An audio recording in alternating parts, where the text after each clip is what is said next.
Hey, in this video we will continue our code experiment series where we try to change things from the code and see how the output changes.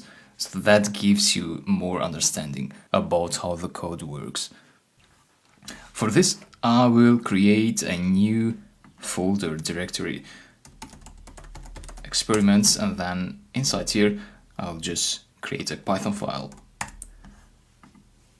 So the first experiment I wanted you to try is to just say while true and then print anything here, such as hello, the string hello. Now if I right click here and run this script, what I'll get is hello printed out all the time, repeatedly. So nothing is stopping my computer from printing out this string over and over again. So why is hello printed out all the time? That's the first question. Well, it is being printed out because this is always true. So nothing is stopping this line from being executed over and over again. In the bonus example video, which comes later today, you'll see that we can write conditions which will change the behavior of the while loop. So these conditions will control how many times the while loop executes. But this loop here doesn't have such dynamic conditions. So the next question is, how many times is this hello printed out? And the answer is, well, depends on your computer processor speed. So this would be about every X milliseconds or so, depending how able your processor is to receive the instructions and return the output. Another experiment. So let me put here the code that we wrote during the video tutorials earlier. This is the exact code that we have built so far in our app.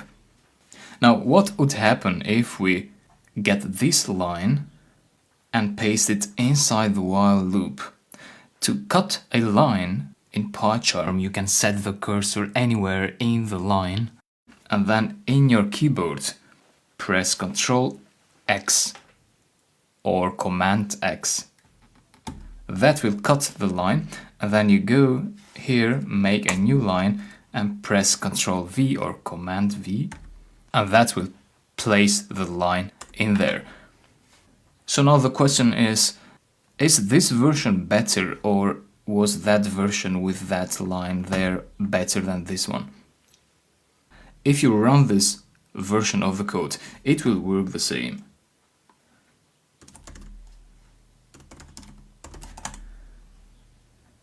So nothing is changing, but is it still a good way to program like this? The answer is no.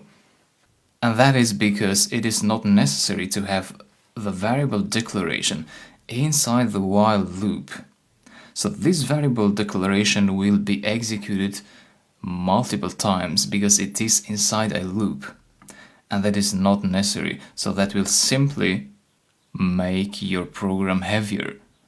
Even though a variable declaration does not occupy heavy resources, it's still not the best practice to program like this. So we only have to declare the string once. Therefore, I'll just put it where it was here. You don't need to execute that line multiple times. You only put in the while loop things that will be executed in cycles. Another experiment. Try to change capitalize with title and run the program and see how the output changes. Enter a to-do. Clean the room and see what we got. Clean the room with the first letter of each word capitalized. So the capitalize method only capitalized the first letter of the string, so only C was capitalized in the string, but the title method finds all the words and capitalizes their first letters. So that's just another method of strings. And now you might ask, how do you know all these methods? Well, I'll answer you that question today in the programming tool of the day. So in that video later today, I'll show you the secret on how to find the least of all methods that you can apply to strings and other objects. So stay tuned for that video. Two more small experiments. If you remove print and you just say todo.title, as you might guess, if you enter a to-do, you will not get any output because the print function is not there. So let's get the print function back and do our last experiment. If you remove these two parentheses here, the parentheses of the title method, if you remove that and you run the script, you clean the room, and what you get is this output. So this is simply saying that this is a method. But in order to get the output that a method generates, you need to use those parentheses. So these are always necessary.